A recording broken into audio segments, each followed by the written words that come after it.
Hello. Welcome to my channel. Please click like and subscribe to my channel. The story I will read now is Ghost of the Desert. Please continue to encourage. A car is running at a high speed in the desert. Suddenly, a car brakes with a roar. It stops at the gate of a car's garage.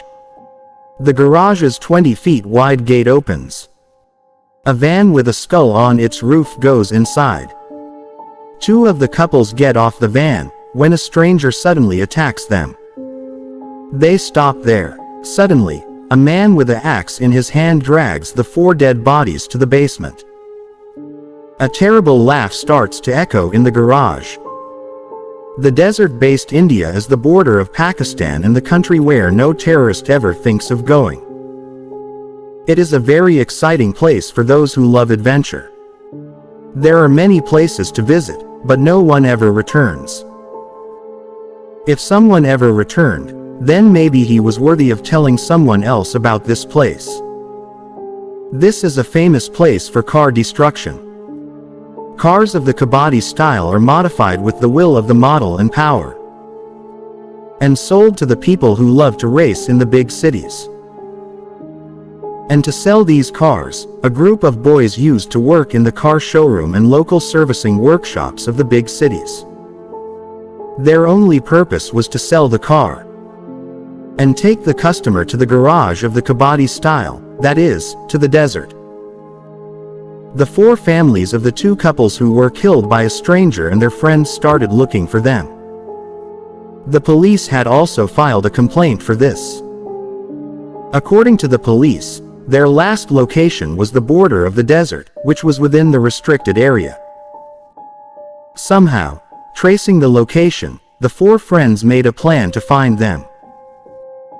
For this, Tina, Mehul, Sanjit and Vibhor searched the location told by the police, but found no clue. They were returning tired, when they saw a car parked at a restaurant for tea and cigarettes. Two men came to them. "Sir, you seem to be a car enthusiast. Your car is great, will you sell it?" Then the other man looked at Tina from top to bottom and said, "It's imported. It will be fun to drive it." But till then, Mehul had already known their intentions. He said to Tina, and said while talking to them, "You are running away with the junk. Do you think we are fools? Go fool someone else. I don't want to buy anything." Saying this, the four started walking back in the car. They had gone a little far, when they started getting shot.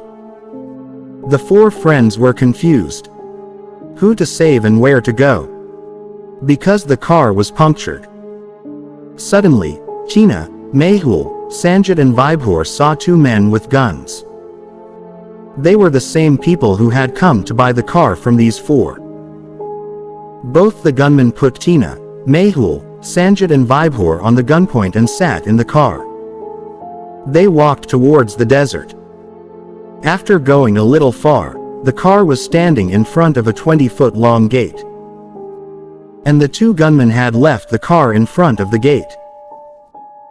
Then Tina saw in the side mirror that a terrifying man was holding a gun, which was pointing towards them.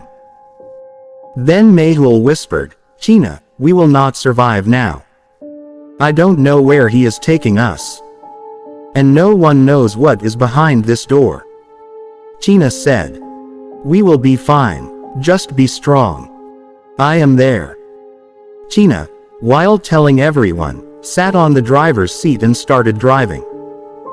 And with a loud noise, Tina broke the door and went inside. It was very dark all around. Everyone got out of the car immediately and hid in a corner. When everyone looked closely, there were broken cars all around. Seeing which, everyone was convinced that they were in a garage at that time. But after the door broke, the four of them went after the terrifying men, who were looking for them with spears, arrows, pistons. The night had now covered its black cover. Everyone tried to escape at the right time. Then a demon shot Viber's leg. But the other three managed to save Vibhor and reached a cave-like prison with them. But seeing the scene in front, everyone was shivering with fear. In front of a male-eating demon, who was sitting on a throne made of bones, all the workers of the garage were sitting on their knees. Then a voice echoed, "I want blood, fresh blood. My thirsty soul is asking for a new life. Bring blood for me, fresh blood." As soon as he heard this, Mehul said, "Brother, this looks like a male-eating demon. If our friends had come here, they would have died by now. We should get out of here and run away." Suddenly someone attacked Vibhor from behind, which split his head into two pieces. Vibhor was suddenly seen dying and everyone stopped breathing. No one understood how this place was. And what and who was doing all this here. Everyone was struggling with the thought that Sanchit shouted at everyone. "If you want to live, get out of here quickly, otherwise none of us will survive." Everyone ran away when Sanchit said so much. But the next moment, those demons caught Sanchit and Mehul. But Tina somehow managed to escape.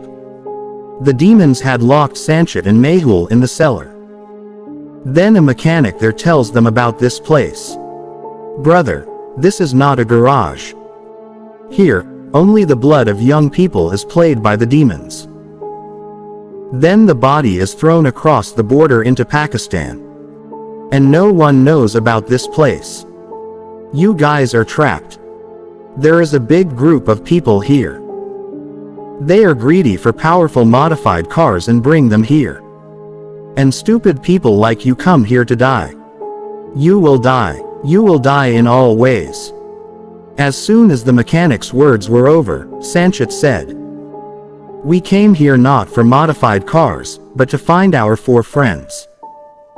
But now it seems that we will be lost forever." "Really? When did your friends disappear?" "Last Saturday. These people were killed last Sunday. You don't even get a chance to pet a pigeon for so many days. Now, not only the dead of Pakistan, but they must have eaten the bones too." After listening to the mechanic, Sanchit and Mehul were heartbroken.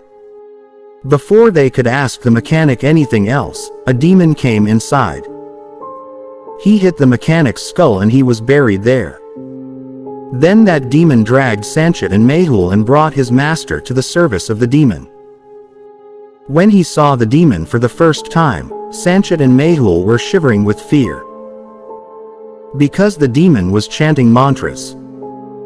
He had a strange skull on his head, which he had worn like a crown.